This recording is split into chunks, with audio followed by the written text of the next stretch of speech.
Comme dans tout art, on se perfectionne par la répétition, évidemment par un retour sur soi-même et sur son travail. Et si vous avez des pannes d'idées, et si vous êtes un peu en dépression, non en dépression, un peu en tristesse, la marche c'est vraiment la meilleure chose que vous pouvez faire pour vous. Il n'est nul chagrin qu'une heure de lecture ne suffise à résoudre. Par exemple au niveau de la foi, moi qui suis catholique, c'est important parfois de se soumettre aux critiques constructives, hein, pas les trucs « Ah, tous les prêtres c'est des pédophiles, je veux pas en entendre parler », mais juste des critiques constructives sur l'existence de Dieu. Je défends quand même une certaine aristocratie dans la littérature et qu'en fait, toutes les littératures ne se valent pas. Alors Comme ça, c'est un débat. Je suis contre le relativisme culturel parce que c'est la première étape vers le nivellement vers le bas.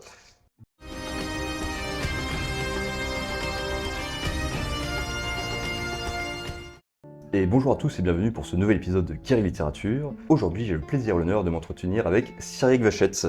Enchanté Cyriac. Merci beaucoup de m'accueillir, une grande joie. Il y Voilà. a pire comme condition. Il y a effectivement pire comme condition, donc on est à Paris, il fait particulièrement chaud. C'est pour ça qu'aujourd'hui, pardonne-moi au whisky, je te fais une petite infidélité. On est parti sur une petite Guinness, qui ma foi est bien rafraîchissante. Tu as 23 ans, tu as tout lâché pour devenir écrivain. Exact. Donc tu es passé par plein de petits boulots et là tu viens de sortir ton premier roman qui s'appelle Les Chemins éternels, et qui est un récit de voyage que j'ai fait de Paris à Rome à pied. Je saurais pas trop dire pourquoi j'ai fait ce voyage au début. Il y a évidemment plein de raisons, mais ça s'est fait un peu sur un coup de tête. Je voulais partir, voyager, marcher, et c'est après avoir lu Les Chemins noirs. J'allais dire, est-ce qu'il n'y aurait pas une petite inspiration de Sylvain Tesson quelque part là? Exactement. Je venais d'arrêter mon école de commerce que j'ai détesté. Je trouvais ça insipide, plat et juste pas fait pour moi en tout cas. Et j'ai commencé un petit boulot en tant que manager dans une rôtisserie. Excellent. C'était très sympa ceci dit, mais je me retrouvais pas non plus là-dedans. Et l'avantage de ce boulot, c'est qu'il y a une grande partie de la journée où je pouvais lire parce que j'étais tout seul dans la boutique. Et je lisais énormément, vraiment je passais je pense 5-6 heures par jour à lire. J'ai relu Les Chemins noirs que j'avais lus à sa sortie. Et ça m'a vraiment un peu fait un électrochoc parce que pour ceux qui l'ont pas lu, Sylvain Tesson c'est un écrivain voyageur qui a parcouru vraiment la Terre entière, mais vraiment tout, de toutes les manières possibles, à pied, à cheval, en moto, en voiture, tout. Et il fait une soirée un peu trop alcoolisée malheureusement, et il chute d'un toit et il finit à l'hôpital. Il est censé mourir, par la grâce de Dieu il s'en sort. Et sur son lit d'hôpital, il se dit mince, j'ai tout fait, j'ai voyagé partout, et malheureusement, je connais même pas mon propre pays. Et du coup, il s'est fait la promesse d'un jour marcher dans la France. Et ça raconte du coup cette épopée. Et ça m'a un peu fait un électrochoc parce que je me suis dit mince, lui il dit qu'il est passé à côté de quelque chose, mais bon, il a 50 ans, il a voyagé partout, le mec a tout fait, et il dit qu'il est passé à côté de quelque chose. Alors que moi, j'ai 23 ans, j'ai encore rien fait, quoi. Globalement, certes des petits boulots et quelques études, mais j'ai pas encore vécu des expériences fortes qui soient miennes. Je me suis dit mince, il faut que je parte à pied. C'est vraiment intuitif comme ça. Et au début, je voulais faire Compostelle, mais trop de gens, c'est un peu devenu une autoroute, honnêtement. Ah oui. Et ouais, beaucoup trop de gens. Et j'ai découvert du coup un chemin qui s'appelle la Via Francigena, qui part de l'Angleterre pour arriver à Rome. J'ai décidé de faire mon chemin en France. J'ai fait Paris, Lausanne. À Lausanne, j'ai rejoint la Via Francigena.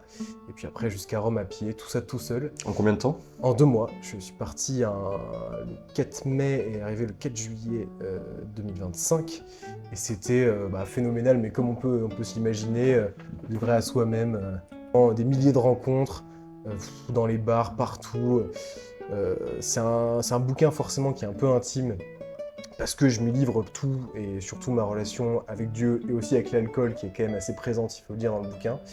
C'est que c'est un pèlerinage, mais aussi une belle aventure où je bois de l'agneau avec des paysans, je rencontre des gens dans des bars, je bois dans les vignes, je dors dans les rues, c'est un peu, c'est un peu l'aventure, et c'était phénoménal. C'est 2 mois qui sont marqués à jamais dans ma mémoire. Et donc tu tenais un petit journal pendant ces 2 mois? Exactement, De ton livre. tous les jours j'essayais d'écrire un petit peu parce que on en revient sur Sylvain Tesson qui disait qu'il ne faisait pas confiance à ses mémoires. Et il a cette petite habitude de tous les jours écrire un petit peu. Quel écrivain disait d'ailleurs, avait pour devise « Pas un jour sans une ligne », nulla dies. Alors si vous en souvenez, si vous pouvez le mettre dans les commentaires. Ouais. Je pense J'ai la citation, mais je serais incapable de dire pareil, ouais. l'auteur. Mais oui, il y avait et en plus la citation est en latin, voilà, si vous l'avez, mettez-la parce que je l'ai pas ici, mais effectivement c'était pas un jour sans une ligne.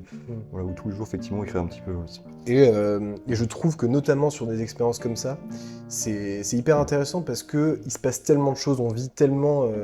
La marche a quand même ce don qui est dingue de pouvoir ralentir le temps. Et on pense comme jamais on pense, l'esprit en marche avec le corps. Bah, c'est vrai que j'ai vu cette citation, alors encore une fois je ne sais plus de qui c'est, qui disait qu'ils ont la méditation en Asie et nous en Occident on a la marche. Oui. Et la marche c'est vraiment la méditation de Mais l'occidental. je crois que c'est Nietzsche qui il le disait à c'était Flaubert ou Balzac, en tout cas un auteur français, et il dit, et la citation exacte c'était ah, je te tiens nihiliste, parce que Flaubert défendait, attention c'est peut-être pas Flaubert, hein, mais il défendait qu'on pense en étant à son bureau, en écrivant dans ses bouquins, entouré de cette bibliothèque. Et pour Nietzsche, au contraire, la méditation européenne, ce par quoi on arrive à penser, c'est par la marche. Et c'est par ces balades dans la nature où l'esprit d'un coup s'illumine. Et je pense que on a tous fait cette expérience de une bonne marche. Pour la créativité, c'est quand même exceptionnel, il n'y a rien de meilleur. Tu disais que tu avais fait des petits boulots, tu as fait quoi comme petit boulot dans ta vie pour... J'en ai fait beaucoup, j'ai fait de la maçonnerie, c'était très sympa. J'ai fait déménageur où on faisait plutôt des expulsions de gens qui payaient pas leur loyer. Je l'ai pas fait pour les expulsions, hein, j'ai pas un goût morbide pour ça. Mais c'était vraiment quelque chose d'assez à part, ce petit boulot. Du coup, j'ai été barman pendant 3 ans à côté de mes études dans un bar étudiant à Paris dans le 5e, très sympa. Et qu'est-ce que je fais d'autre? Bah, serveur dans d'autres restaurants, forcément, et manager dans cette rôtisserie aussi. Et j'ai toujours essayé, grâce à mon père qui m'a poussé toujours à bosser, essayer de gagner un peu ma croûte, même si c'est pas forcément des métiers qui sont très mis en avant et pas très bien payés. Au moins je me levais le matin et je passais. Oh, puis c'est une expérience de vie, mine Oui, de rien, complètement. ça forme le caractère, Ouais. ça endurcit un peu. Bah, surtout quand on est tous un peu calfeutrés dans nos milieux, et moi je viens quand même d'un milieu qui est bourgeois catholique. Typiquement, quand j'étais barman, je côtoyais des alcooliques et des étudiants. C'est vrai que dans mon milieu catho-tradi, on voit pas ça tous les jours. Ah, c'est intéressant parce qu'il y en a beaucoup pour justement faire leur crise d'adolescence par rapport à leurs parents ou entrer en rébellion. Bah, ils basculent dans quelque chose un peu anarcho-punk, Ouais, punk à complètement. chien. Toi, c'est l'inverse. Toi, tu es retourné vers Bah, encore plus de spiritualité quelque part. Bah, je crois que j'aime beaucoup le contraste, l'art du contraste, faire des métiers en fait qui ne nous attirent pas du tout et juste qui sont Mhm. des expériences. Et oui, ça rejoint aussi un peu le voyage, mais c'est aller vers l'inconnu. Et on a la chance dans la jeunesse de former des idées, de se former un caractère. Et un caractère, ça se forme par le travail, par les Les expériences sorties. de vie, Oui, les l'expérience de vie. rencontres, la difficulté. Ouais. Déjà, la difficulté, ouais. Et je pense que plus généralement, si on devait mettre un mot là-dessus, c'est vivre une vie qui est sienne. C'est le moment où on commence à quitter le foyer familial.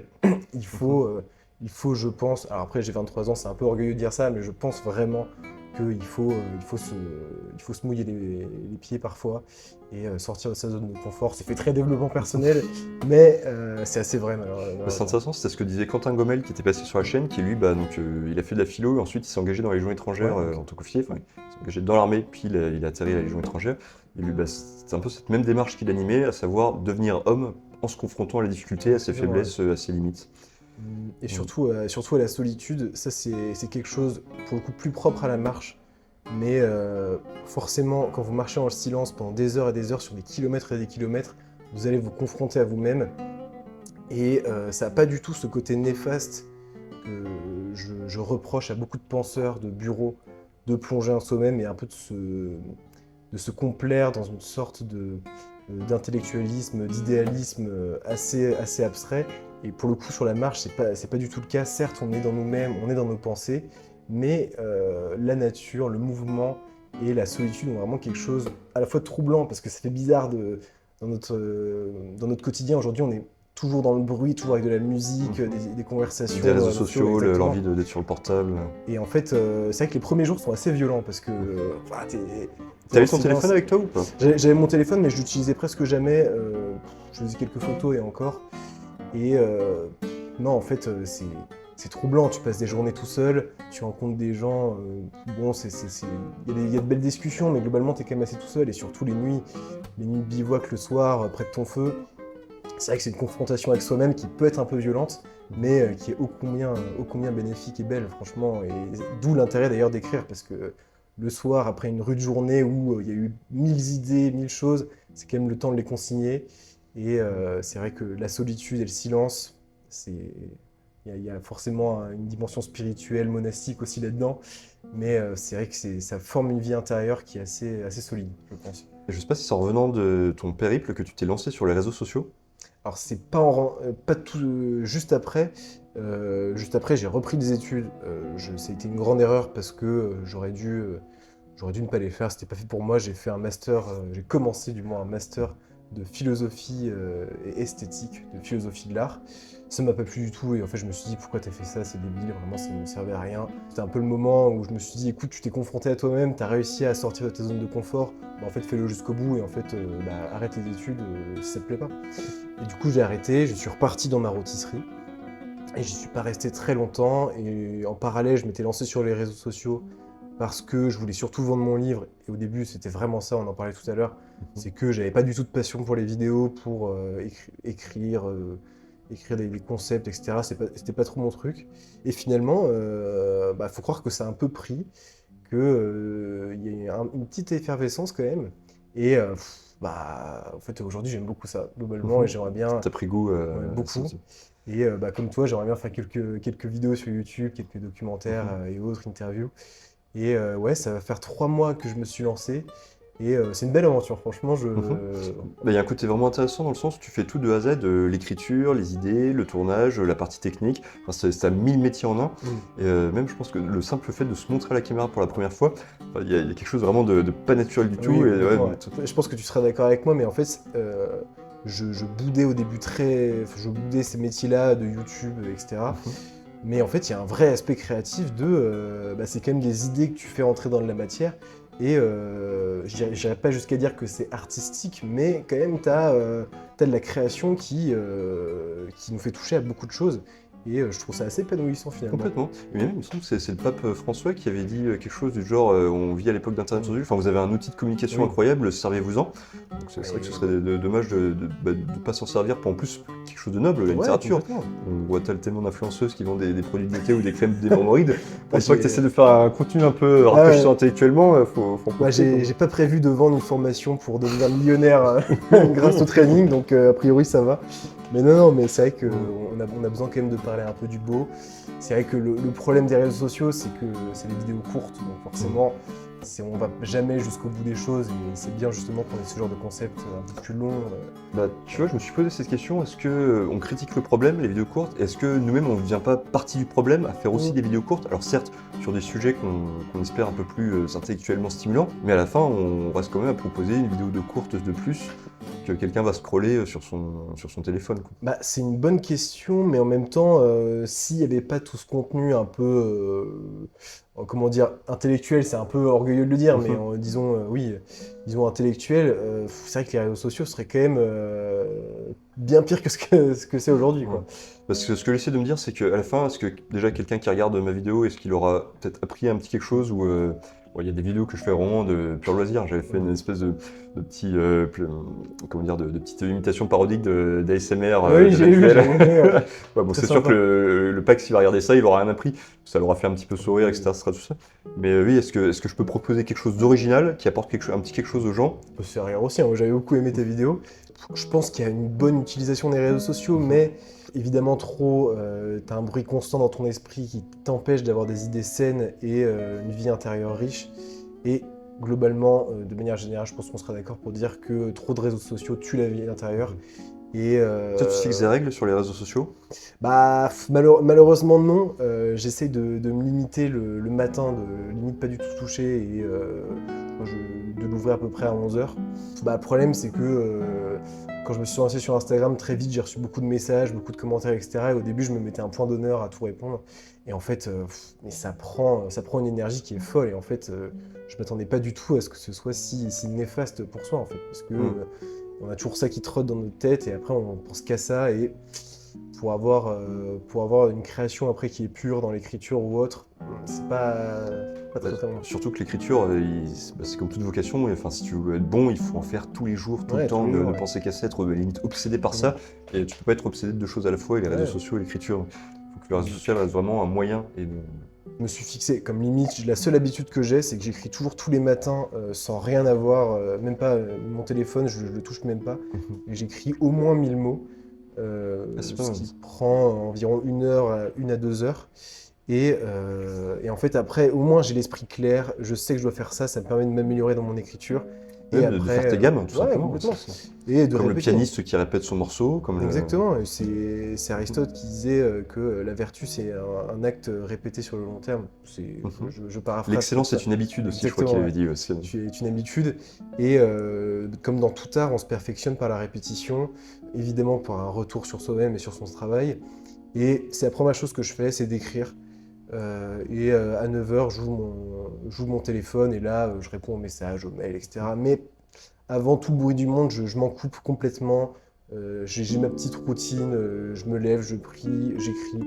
Après c'est bon. Ta morning routine. Exactement, morning routine d'influenceuse, ouais. Mais non, je fais pas encore de bain froid malheureusement et de méditation pendant 45 minutes.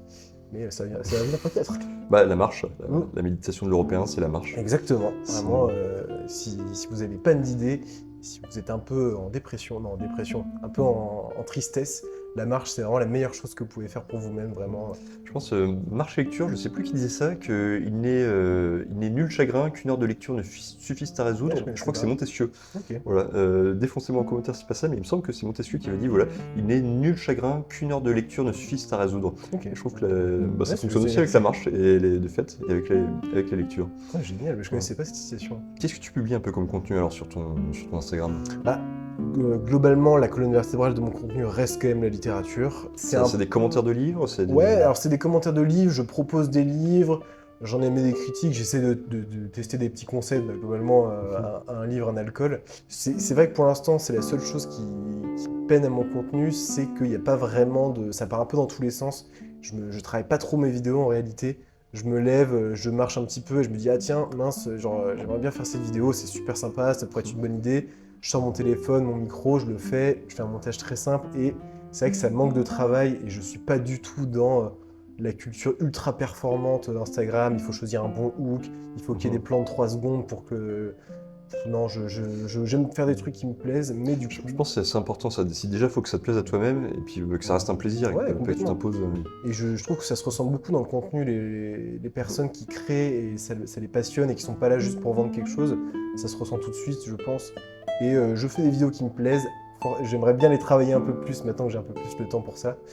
Et proposer des meilleures vidéos, plus qualitatives, mais c'est vrai que là pour l'instant ça reste un peu chaotique même si ça me plaît. De toute façon, n'importe quel contenu qui aurait réussi à ramener un peu de littérature sur les réseaux sociaux, je pense qu'il est louable d'une certaine manière, quel que soit son bord politique, son ton, son style vestimentaire, esthétique que tu veux, au moins il parle littérature. Moi, je suis beaucoup d'influenceurs littéraires comme on dit, avec qui je suis pas du tout d'accord, hein. Encore une fois, il y en a beaucoup, je partage pas du tout leur avis, mais ils me font découvrir des livres, des auteurs, et en fait, c'est aussi le bon aspect des réseaux sociaux, c'est qu'en fait, ça remplit ma bibliothèque peu à peu, et d'auteurs que j'aurais jamais pu découvrir à part eux, enfin, sans leur aide en tout cas. Et puis même, c'est important de se confronter justement à d'autres idées que les siennes, d'aller regarder un peu en dehors de sa niche, parce que sinon l'algorithme, il te cadre dans un coin, et après, pour réussir à en sortir, il t'envoie que des trucs où tu es politiquement d'accord, où tu es culturellement d'accord, et justement, il faut réussir à sortir un peu de ça. C'est vrai que c'est le bon aspect des réseaux sociaux, c'est que bon, l'aspect très néfaste, c'est un peu ce côté hooliganisme ou très sectaire, on se retrouve que entre personnes Qui pensent du même mec. Mais surtout dans la niche littéraire, on découvre tellement de choses et c'est tellement important de se confronter à des avis différents des siens, sinon on devient un vieux con. Je sais plus quel auteur qui pour le coup est pas du tout un auteur que je lis beaucoup, qui disait je me méfie beaucoup de l'homme d'un seul livre. C'est Thomas d'Aquin. Je Ouais. me méfie de l'homme d'un seul livre, et généralement attribué à Thomas d'Aquin sous sa forme latine, Timeo hominem unius libri. Unius libri. Je me méfie de l'homme d'un seul livre.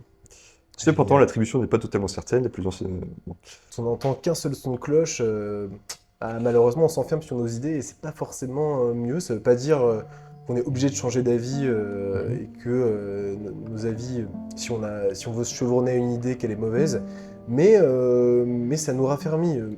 Par exemple, au niveau de la foi, moi qui suis catholique, c'est important parfois de se soumettre aux critiques constructives, hein, pas les trucs « Ah, tous les prêtres c'est des pédophiles, je veux pas en entendre parler », mais juste des critiques constructives sur l'existence de Dieu, des questions philosophiques qui sont intéressantes. Il y a des arguments qui s'entendent dans le camp adverse, qui évidemment je suis pas d'accord, mais du coup ça force quand même à avoir l'honnêteté intellectuelle de se dire « mais attends, De se remettre en question, ouais, complètement. ne serait-ce que pour en ressortir plus fort éventuellement. Exactement.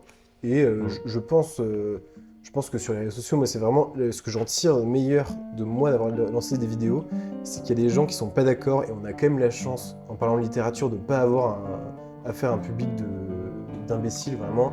C'est rarement des insultes, des menaces de mort ou je ne sais quoi. Si les gens sont pas d'accord, souvent ils mettent des commentaires assez construits et c'est assez intéressant finalement parce qu'ils me disent écoute, je suis pas d'accord avec ce que tu dis, voici pourquoi, et souvent des gros pavés, mais c'est enrichissant et je pense qu'on a cette chance dans notre public d'avoir quand même des gens qui lisent en fait, tout simplement, et qui ont un avis plus construit que... Ça, t'as pas encore reçu trop de menaces de mort? Ah non, pas encore, ça va.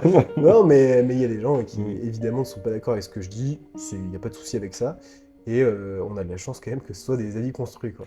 C'est vrai que oui, de fait, le sujet, j'ai l'impression que notre thème à nous, la littérature, filtre naturellement beaucoup à la base. Je pense que tu as moins le côté impulsif de dire va te faire foutre, je suis pas d'accord avec toi, comment tu peux dire ça? Ce serait stylé, il dit putain, il a dit que Zola était meilleur que Balzac. Oui, va te faire foutre. mais, non, mais comment il peut dire ça? Mais pour qui mais j'avais fait un bad buzz entre guillemets, mais c'était plutôt sur TikTok. Mais sur TikTok, oui, là, c'est... débile mentaux, j'ai vraiment beaucoup de mépris pour cette application, hein. T'es encore dessus ou pas, toi? Non, j'ai supprimé, je détestais cette application. Et j'avais fait une vidéo où je réagissais à une interview INA d'un homme qui disait le livre de poche, c'est une infamie. Ah, je l'avais vu, ouais, voilà, oui, ça met des bouquins dans les mains de gens qui ne devraient pas avoir accès à des bouquins. Ouais. Et j'ai vu ça. Et j'avais fait une petite vidéo en disant, pas que j'étais d'accord, mais que en fait, je défends quand même une certaine aristocratie dans la littérature, et qu'en fait, toutes les littératures ne se valent pas. Alors ça, c'est un débat. Oui, c'est un débat sans fin. C'est un débat sans fin. Et en plus, j'étais tombé justement sur... J'ai fait une petite vidéo aussi là-dessus, sur une Instagrammeuse justement, qui montrait la bande dessinée Lou et Dostoïevski, et qui disait dans les deux cas, vous lisez. Bon, alors, je caricature un peu parce qu'en fait, son propos était plus fin que ça. Ouais. Elle disait, l'important c'est de lire et d'aller voir de nouvelles choses. Et elle défendait aussi le fait que la bande dessinée n'était pas une sous-littérature. Ce qui est vrai et pas vrai. Disons qu'en fait, juste au nombre de mots, dans une bande dessinée, tu as 10 fois moins de mots que dans n'importe quel livre. Après, tu as des bandes dessinées, en fait, ça reste un art. Oui, c'est le 9e art, je crois qu'on dit. Mais c'est pas aussi fourni, profond, développé que la littérature. Oui, surtout, comparé Dostoïevski à ça, c'est vrai que... là je pense qu'elle était un peu dans la provoque, mais gentiment. Oui. Mais en plus, je lui avais envoyé un petit message, tout. Enfin, on avait pu échanger de manière très polie. Et ça, j'aime beaucoup quand c'est pas du clash bête et méchant, mais au contraire, quand c'est une discussion comme ça. Et voilà. Mais typiquement, une bande dessinée Achille Talon, je sais pas si tu connais. Oui, Achille Talon, en fait, on sent que le Pax qui écrit a des références. Enfin, il avait une richesse culturelle incroyable. Je pense que sa bibliothèque, elle avait plusieurs milliers de bouquins. Ouais. Enfin, il connaissait son Corneille, son Racine, etc. Il a réussi à faire quasiment un nouveau langage. Là, pour le coup, lui, il mérite vraiment sa place entière dans la littérature. C'est vrai qu'il y a un peu cet aspect enfantin dans les dessins, et que ce soit des BD ou même des dessins animés. Je pense par exemple, j'aime beaucoup de dessins animés, c'est un chef-d'œuvre, Le Roi et l'Oiseau. Je sais pas si tu l'as vu. Je connais le nom. Ouais. Bon, je le regardais quand j'étais enfant d'ailleurs, il m'avait un peu traumatisé. Oui, c'est un peu traumatisant, mais... Je pense pour un enfant, je pense que c'est peut-être plus intéressant de le voir adulte, celui-là, pour le coup. Mais écrit par Jacques Prévert, et c'est sublime, t'as des milliers de références. Il avait été écrit par Jacques Prévert, je comprends. Si, mais là-dessus, il faut regarder les documentaires, parce qu'en fait, ça a pris un temps monumental. Je crois que ça a pris une vingtaine d'années, c'est n'importe quoi. Ah oui, quand même. Parce que... Puis avec ce robot qui casse tout à la fin, moi, ça m'a traumatisé. Et je trouve ça génialement écrit. Et là-dessus, je trouve que, oui, c'est une œuvre d'art, mais sublimement bien écrit. Tu me donnes envie d'aller le revoir pour le coup. Parce qu'il y a des milliers de références littéraires. Les dialogues sont quand même magnifiquement bien écrits. Et, je me souvenais pas qu'il y avait beaucoup de dialogues dedans, parce que j'ai l'impression que c'est quasiment du théâtre muet, enfin du cinéma muet.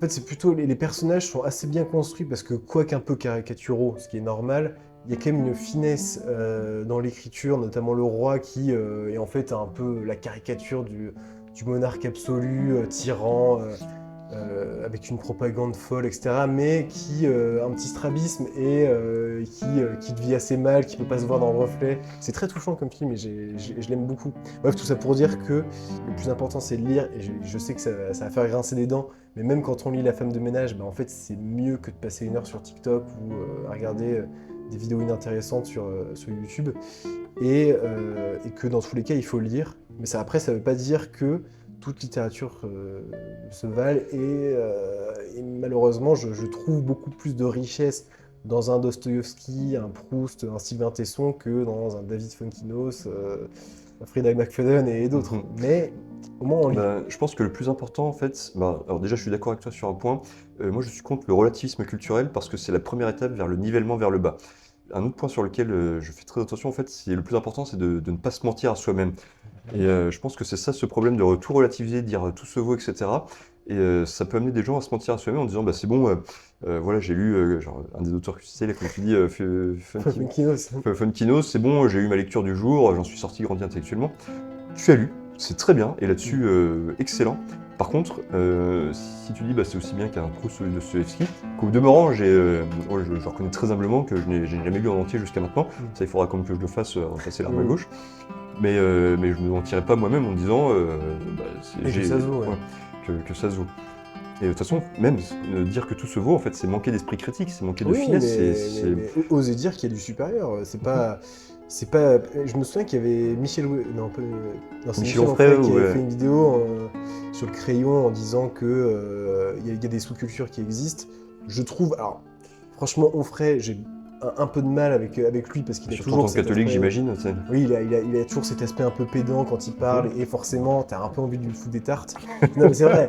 Il dit oui, il y a des sous-cultures, mais ça c'est politiquement correct. Mais en fait, il a une manière de dire qui est assez agaçante, mais je trouve que dans le fond, c'est assez intéressant quand même dans la littérature de reconnaître que oui, il y a plus de richesse dans certains textes que d'autres. Je pense que tu peux dire ça, tout dépend de la démarche avec laquelle tu le dis. Si c'est pour faire du mépris social, clairement c'est nul. Par contre, si c'est pour t'élever et te dire, bah ok, c'est très bien, mais j'ai envie d'une littérature un peu plus profonde, un peu plus, voilà, qui me grandit un peu plus, bah là c'est là où justement il faut que je sois capable de faire d'esprit critique et de dire, ça c'est bien, mais ça c'est très bien. Ouais, exactement. Et voilà, pouvoir s'élever, ça commence par là, par regarder, dire qu'est-ce qui m'élève et qu'est-ce qui me fait stagner, ou au contraire, qu'est-ce qui me tire vers le bas. Et ça veut pas dire qu'on vous demande de ne lire que du Kant, du Aristote toute la journée, non. Moi aussi je lis des bouquins, des romans de gare, j'en sors pas forcément grandi intellectuellement, mais c'est un bon moment et c'est toujours des histoires sympas. Je dirais pas dire que les romans policiers sont la sous-culture, mais c'est plus divertissant que réellement enrichissant intellectuellement. Et pourtant j'en lis, je trouve ça très agréable et vraiment c'est un bon moment et c'est du divertissement dans le plus noble sens du terme. Mais pour ce qui est d'enrichir sa pensée et son esprit critique, d'autres ouvrages se valent beaucoup plus. Et je pense qu'en fait, cette discussion sur les sous-cultures finalement se vaut pas vraiment parce qu'il y en a qui n'ont pas la vocation à ça, en fait, tout simplement. Il y en a qui veulent juste écrire des histoires sympas à lire sur la plage, etc.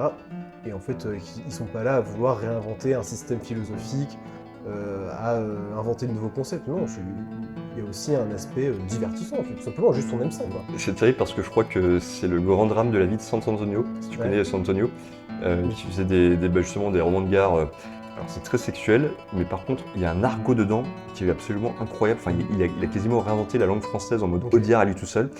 C'est des enquêtes policières, il y a beaucoup de bagarres, beaucoup de sexe, beaucoup de mots d'argot. Son français est juste incroyable. Et en fait, lui, son rêve, de ce que j'ai pu comprendre, c'est qu'il aurait voulu être un grand écrivain qui publie un grand livre. Et finalement, il n'est connu que pour ces livres-là, qui sont des livres très divertissants, très divertissants.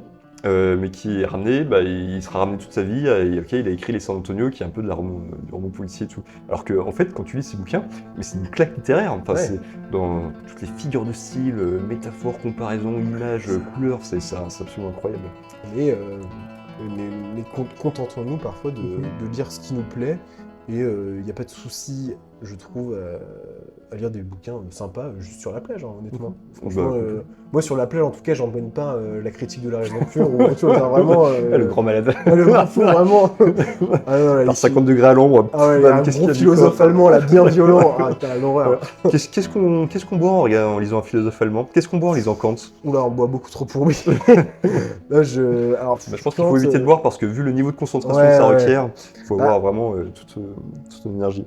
À Kant, moi c'est un peu une histoire de passion et de haine parce que j'avais fait une sorte de mini-thèse en licence sur Kant, sur sa conception de la beauté. Je trouve ça passionnant, vraiment, je suis fan de sa pensée, même si je reste plutôt thomiste et adepte d'Aristote. Mais il faut dire que c'est vraiment passionnant. Mais quand même, c'est très prise de tête, les inventions de termes. Il prend vraiment le temps d'aller jusqu'au bout, ce qui fait que parfois tu as la tête qui explose un petit peu. Donc, buvez du café, vraiment. Et ayez du temps devant vous, café et beaucoup d'eau, et waouh! Je retourne, donc on arrive à la fin de la batterie. On va terminer par une petite question sur ta bibliothèque idéale. Alors, quels sont les 2-3 livres qu'il faut absolument dans ta bibliothèque? Ah, c'est dur!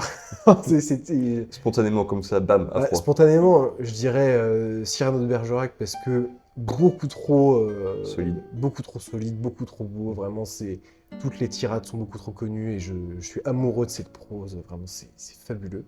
Donc oui, je le mettrais 3, c'est vraiment dur, hein. C'est vraiment très dur.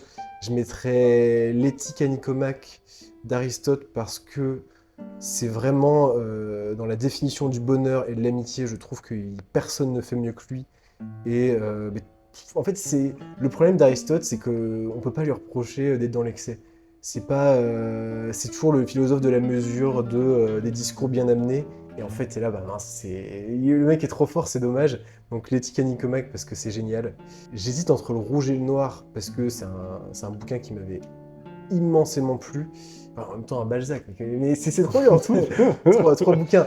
Tu peux en prendre plus ou moins, tu peux t'arrêter. Je dirais un Balzac parce que je suis complètement addict à ces structures narratives de la montée de la gloire et la chute extrêmement brutale et violente. Illusion perdue, c'est sublimissime. C'est ce jeune homme qui arrive à Paris pour vouloir se faire un nom dans le monde littéraire et qui à la fin chute, mais comme si c'était un va-nu-pied. C'est sublime. Et oui, bon, allez, disons le rouge et le noir parce que les discours intérieurs sont juste beaucoup trop beaux. Et bon, allez, il y a forcément un Sylvain Tesson, disons, sur les chemins noirs parce que je lui dois quand même un voyage et de beaux souvenirs. C'est beau d'être parti en voyage pour un livre. Moi, ça m'est arrivé avec Petit Pays de Gaël Faye. Ah ouais? Voilà, j'étais à l'hôpital, on me l'avait très gentiment offert alors que j'étais à l'hôpital, j'ai lu ça et je me suis dit, bah tiens, je vais aller passer mon stage de fin d'études là-bas, c'est la fin de mes études. Ah, génial. Et du coup, je me suis retrouvé sur les hauts plateaux du Burundi. Très sympa, Petit Pays, j'avais beaucoup aimé ce livre. J'ai beaucoup aimé aussi. Après, a priori, ses livres suivants sont moins bons. C'est le problème des gens en fait qui racontent leur histoire personnelle, c'est qu'en général, ils ont un grand bouquin. C'est leur histoire personnelle, ils ont parfois un peu plus de mal à se recycler, enfin des auteurs universels quoi, qui parlent d'autre chose que d'eux-mêmes. Mais en tout cas, Petit Pays, elle est très sympathique. Génial, c'est une belle histoire en tout cas. Voilà. Et bah écoute, merci Cyriac pour cet entretien tout à fait sympathique. Je pense qu'on pourra s'en faire à l'occasion parce que c'est une discussion tout à fait plaisante. Merci au Night's Pub de nous avoir très aimablement accueillis. Voilà, petit bar tout à fait sympathique qui se trouve rue Saint-Jacques à Paris. Un grand merci au patron. Et sur ce, je vous souhaite une bonne soirée et surtout une bonne lecture. Oui, merci pour ton invitation, vraiment. Et lisez beaucoup, buvez. Avec modération. Avec modération, pas sur les toits, on a dit. Ne faites pas une Sylvain Tesson. Ouais, voilà. Lisez et buvez, mais lisez sans conduire et conduisez sans boire. Voilà, c'est mon seul conseil. C'est un bon conseil. Merci beaucoup.